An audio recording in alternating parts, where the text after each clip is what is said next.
তুমি কি জানো জমজম কূপ কিভাবে বের হয়েছিল? না জানলে আজই জেনে নাও। যখন হজরত ইব্রাহিম আলাইহিসসালাম আল্লাহর হুকুমে হজরত হাজেরা আলাইহিসসালাম এবং তার ছোট ছেলে হজরত ইসমাইল আলাইহিসসালামকে মক্কার এক বিরান জায়গায় রেখে যান, তখন সেখানে ছিল না পানি, না গাছ, না কোনো মানুষ।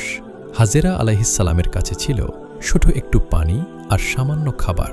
কিছুদিন পর সব শেষ হয়ে যায়। তখন ছোট ইসমাইল আলাইহিসসালাম ক্ষুধা আর তৃষ্ণায় কাঁদতে শুরু করে। এটা দেখে হাজেরা আলাইহিসসালাম দৌড়ে ওঠেন সাফা পাহাড়ে, কিন্তু কোথাও পানি নেই। তারপর তিনি দৌড়ে যান মারওয়া পাহাড়ে, সেখানেও কিছু নেই। এইভাবে তিনি সাফা আর মারওয়ার মাঝে 7 বার দৌড়ালেন, এই আশায় কোথাও পানি বা সাহায্য পাবেন। হঠাৎ তিনি দেখলেন ইসমাইল আলাইহিসসালাম তার পা দিয়ে মাটি আঘাত করছে, আর সেখান থেকেই পানি বের হতে শুরু করল।